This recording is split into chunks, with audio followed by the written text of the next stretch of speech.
start kind of with that. Like, look, Big Blue Nation, rabid fan base, and I saw a crazy stat that Kentucky has never played further west than Austin, which absolutely blows my mind. But just curious, like, should we expect a big Kentucky contingent at this game in Austin tomorrow, or is it, hey, basketball season started, the football team is not that good this season, we don't need to go to this game? Yeah, I think you're going to see a big crowd. It's not going to be as big as expected because Kentucky's not having the season that many wanted them to have. And I think some people cancel their plans, but still, there's going to be a lot of people down there. I personally know a lot of people going. This is the game where the Kentucky football fans typically they circle one road game. It's like, we're going to that one. And this was the one on the schedule this year. First time going to Texas, obviously. So it is going to be a good, I think, crowd for Kentucky, a road crowd. I think you're going to see a lot of blue down there in Austin. But again, maybe not the excitement isn't as high as it would be normally because they're having the season that they're having. But it definitely is. I think it's got the feel of going to be a pretty good road crowd for the Big Blue. Adam, what has disappointed Kentucky fans this season more? What's going on with the offense? Because this is a pretty salty defense, but was the expectations that they would find a quarterback and they'd find an offensive mindset that would really have them score more? They need to score more points. Yeah, it's really how much time you got, because we could have this conversation for a long time. It's a long list of things, and it's a lot of them are systemic problems that they've had a hard time fixing. I think obviously quarterback's the big one, but I think if you watch this team daily and you watch them play to play, you realize quickly that it's hard to play quarterback in this infrastructure that they have because they can't protect. They play a system where they need to be good on the offensive line, kind of this pro-style system. They aren't good on the offensive line, struggle to block. They haven't for the first time. Kentucky doesn't really have a bell cow running back, it seems like, in the Mark Stoops era. They've had Benny Snell. They've had Chris Rodriguez. They've had Ray Davis. They've had all these NFL backs. They don't have that this year. So they haven't had a guy like that they can lean on, and the passing game has just never been really a strong point in the Stoops era. And all those factors, and then offensive coordinator churn, offensive line coach churn, wide receivers coach churn, like all these things have kind of just added up to kind of create the offense that they've seen this year, and it's been a big disappointment. But again, it's just not like this is probably the third time in 5 years they've had a really bad offense. So it's not like this hasn't happened before, but it just keeps happening. That's a lot of the frustration, I think, with the fan base overall, is that like they just can't figure out offense. And then with this schedule, the schedule was probably tougher than Kentucky fans thought it would be, but it wasn't necessarily the top teams. Like they've played Georgia well, they've played Ole Miss well, they played Tennessee well. It's these other games that they really needed to win that they didn't, and right? Not well in, and that's created this 4-6, 1-6, and a lot of ticked off people environment surrounding the program. Yeah, Adam Luckett from Kentucky Sports Radio joining us here on Texas Sports Unfiltered. Yeah, Adam, kind of following up on that. I mean, Kentucky beat Ole Miss in Oxford. You guys played Georgia to a 1-point game in Lexington.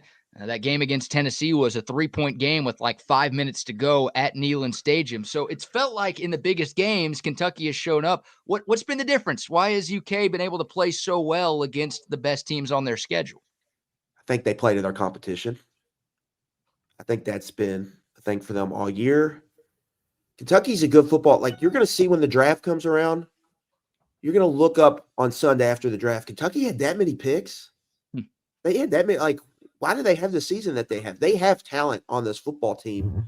It's just consistency has not helped them. I think, again, I talked about the offensive coaching churn. It's been hard to get that to fit. I think the personnel. But in these games, in these big games, it's really been their defense that's given them a chance. And they've been able to make these games low-scoring slugfests. When you get a Mark Stoops team in a low-scoring slugfest, they typically or they have a really good chance to find a way to win. So that they don't want to play a track meet. If they don't want to get behind. If they get behind by more than a touchdown, the game is probably over. But if they can get you in the mud and play in rock'em sock'em robots football, just trading blows back and forth, they can hang. And that's what's kind of happened in all three of those games. I think defensively, Kentucky kind of, especially their front, controlled the game against Ole Miss and Georgia. That's why they were able to have the ball in the fourth quarter with a chance to win. Tennessee was a little different. Kentucky was really banged up on defense. Tennessee kept missing field goals. Kentucky got a bunch of red zone stops, and that's why they were able to hang around. And the offense did just enough to give them a chance where they were – all three of those games, they had the ball in the fourth quarter with a chance to take the lead. And so they were very much in all of those football games. I would say the first two were a lot different than the last one, but Kentucky is much healthier defensively heading into this game. This will be the first game they've had probably, I would say, their 3 or 4 best players in the lineup since week 4, with Maxwell Hairston just now coming back, who was their best cornerback. Deion Walker missed last week. He'll be back. Jamon Dumas-Johnson missed last week, linebacker, transfer from Georgia. He'll be back. J.J. Weaver, probably their best pass rusher. He'll be back after missing a couple games. So this will be the first time that they've had really, I would say, all hands on deck or close to all hands on deck on defense in September. Well, this must be why the fans are so upset. The fact that Mark Stoops has been there for a while. He's built a culture. He's had 10-win season. He's done really well. He's the winningest coach in Kentucky history. So their consistency, I guess the fans expect it to be there. And when you have changeover in staff, like you said, if you're changing the offensive line coach, wide receiver coach, something's not right. Your culture's not quite built the way your fans expect it to be after that many years of being at Kentucky then. Yeah, and that's why I said earlier, Bucky, like it's really it's hard to say it in a short time. Like we could have a whole podcast about kind of what has happened offensively and basically what happened. They had really great stability with Eddie Grand from 2016 to 2020, and their offensive line coach was the same. Offensive line coach get cancer, he dies. John Schlarman passes away. Mark Stoops decides to make a change because they had gotten themselves kind of in this rut and in this characterization that they couldn't pass the ball. And so they needed to be able to get receivers to continue to win, they felt. But I think in hindsight, if he would have knew the portal era was coming, he probably would have just kept Graham, because then it became getting talent would have been easier in that aspect. So he tried to change. They hit a home run with Liam Cohen. He double dips at Kentucky, but he ones and dones them each time. He gets an NFL offensive coordinator job each time. So you felt good about where you were headed, but Cohen just, leaves you twice, and then you make a bad hire in between that. And it just kind of in a rock and a hard place in a lot of ways. And now they're just trying to claw and scratch their way out of it and trying to get that continuity, but you can only have continuity if you bring everyone back. So you kind of have to go through a bad season or two to try to establish that. So that's just kind of where they are offensively. And it sucked this season in a lot of ways. And now what about Coach Stoops himself? I mean, there were rumors about people thinking he was going to retire. He lost his mom this year. I mean, it's been tough on the Stoops family. The dad did not go down easy as a coach himself. I mean, but Mark Stoops has said, what the hell are they talking about? I'm not retiring. I'm not going anywhere. I mean, that guy's not ready to quit coaching football. That guy's going to coach till he croaks, or he'd like to. Yeah, I think that's always been the speculation, because his dad died coaching. Bob retired early. Bob was around Mark's age when he retired at Oklahoma. So that's always been the speculation that Mark would not coach until he's 65, 70. So I think that's part of it. The other part is he tried to leave last year, tried to go to A&M. And he keeps – there was the big thing here locally was the pony up comments when he said after the Georgia – how Georgia has this roster. We need to pay – you want a roster like that, that costs money. And that keeps coming up, like him talking about NIL and saying he's not complaining. He said, I'm not going to whine, but then complain about. So that's driving a lot of that. And then the last 3 years have been disappointing years, because you felt like they were probably a win off each of the last two years, 2022 and 2023. They had it teed up in 2022 with Will Levis, couldn't take advantage. And then this year, they've lost a bunch of home games. They lost every SEC home game. They're like 2-11 in their last 13 SEC home games. So it feels like the arrow is going down, and that's played a big role in it. And then John Summerall, who played at Kentucky, he's at Tulane. He's just kicking major butt right now. So people are worried, like, will we miss the chance to hire him? So all of these factors, I think, have kind of created that environment. And so Stoops, again, he said it last night. He went this twice in a week, where he was asked directly at a press conference last week. He said 0% chance I'm doing that about him maybe retiring early. And then he went out of his way in a question when he wasn't asked about his future on Thursday to say, no matter what people say, I'm working hard to try to get this fixed for next year, and I've got energy for next year because we got a big December coming up. So he's saying like everything that a coach would say that he would return, but as we know, these things can change very quickly. Do. But I think it's very important here. Kentucky needs some good things to happen in these last two games. Not saying they need to go and beat Texas, but they need to win next week against Louisville, and they need to go and play a good game tomorrow. If they go out and get absolutely clobbered and don't play well against next week, it could that all that stuff will pop up. But I think if they go and play well, I think some of that will go away. But yeah, it's definitely an interesting environment within the fan base because of everything that's kind of happened, and it feels like the arrow's pointing down for the program. Then you throw in the Summerall factor, and it's got a lot of people uneasy.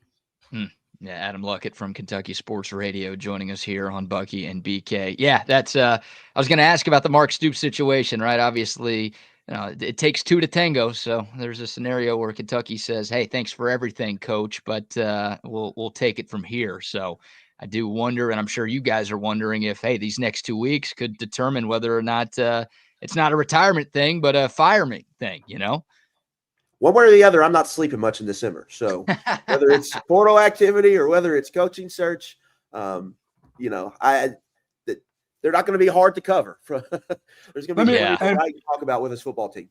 Adam, let me ask you, where were your base in recruiting? Where would the base of Kentucky be? Would it border even places like Pennsylvania, or would it be going to Atlanta? I mean, where Auburn, Alabama, and Georgia will go? What's your base like for recruiting?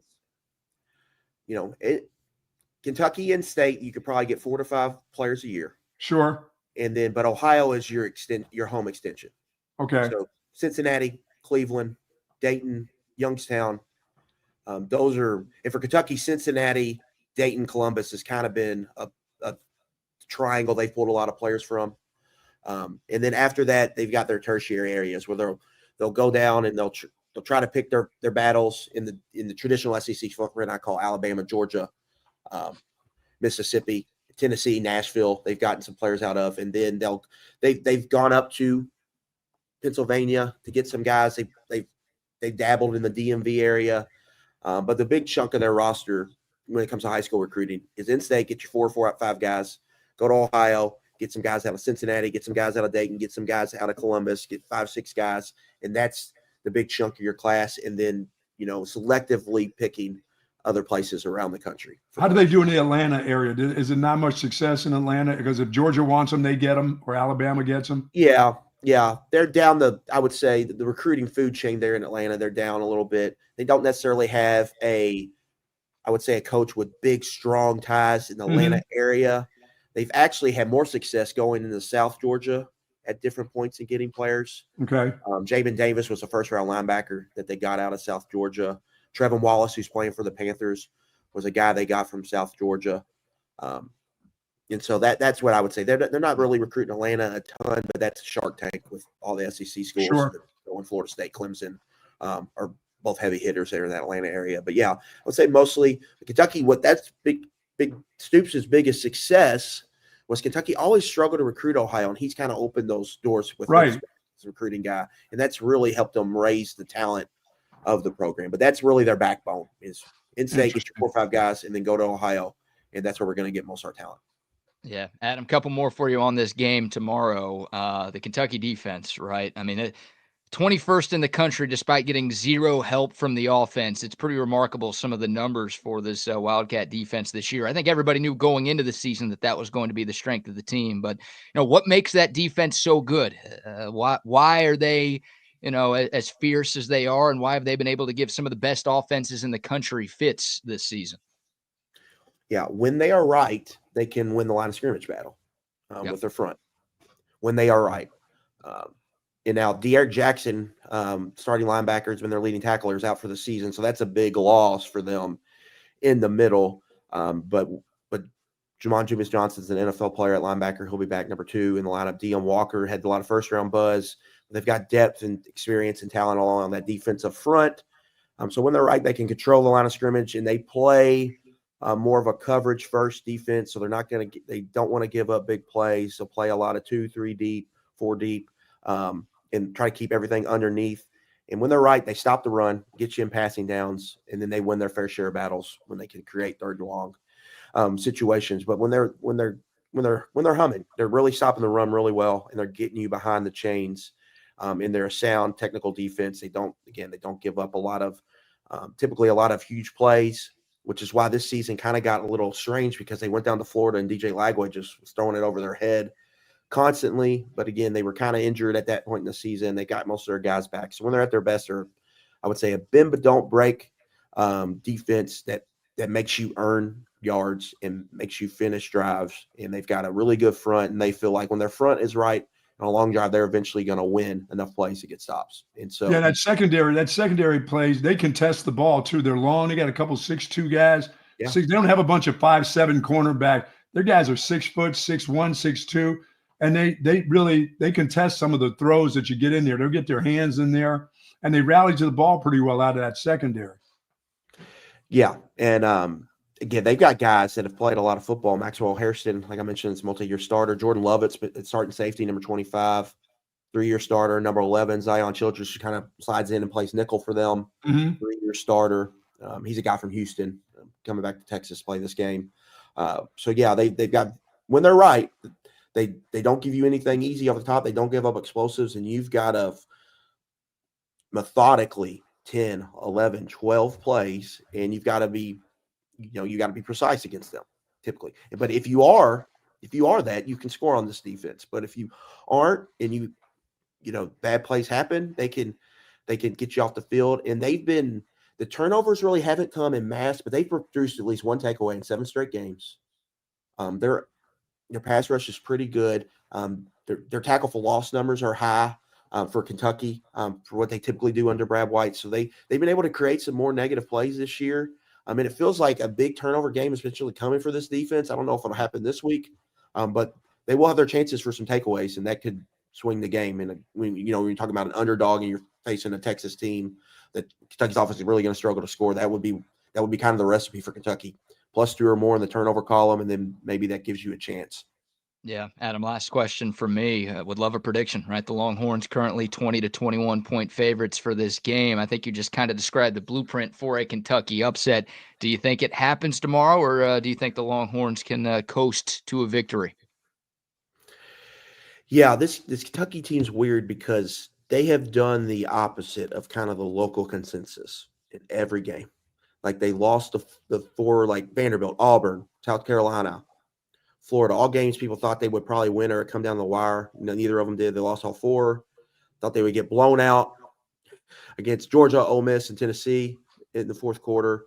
And now I think people are thinking, they're going to go down here and play this close. To me, I think the trend that they do the opposite continues. I think Texas wins big and probably covers that number. I think you see some, I don't think it's a huge, like a 50-point game, but I think it's like, a 31-7 type game. I think Kentucky's offense really struggles, and it might be a thing where Kentucky hangs around for a while, but eventually Texas just runs away because Kentucky's offense just cannot produce anything. So I think the Horns get a big win, set up for their huge showdown next week. And Adam, you don't feel like they come from behind, and if Texas gets out to one of those, we get out, we start running and start throwing and getting the thing loose, it's hard to come back. This offense from Kentucky will have problems. Yeah, I think if they get down 2 possessions, the game will feel over, even if it's 5 minutes left in the first quarter. Wow. They're just not built to do that. And if they have to play like that and get more drop back with this offensive line they have against that Texas front, and really against any SEC front, they're not built to drop back and protect. They're in hot water when that has to happen. So they have to play from ahead or play in a game where you're exchanging blows back and forth.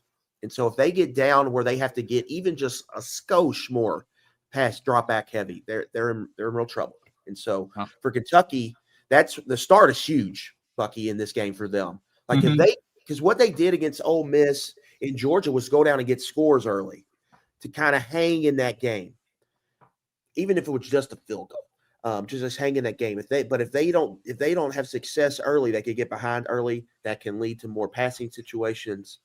And then it pressures their defense too, because the defense feels it. It's like, Sure. oh well, we're down. We gotta get more aggressive. And when you get more aggressive, that's maybe when more of the big plays comes for Texas or another offense. So for Kentucky, the first quarter's huge. Like if you can just get out of there close, I think they'll probably feel like they have a chance to take this into the fourth quarter. But if they don't, then I think it could get ugly. I do.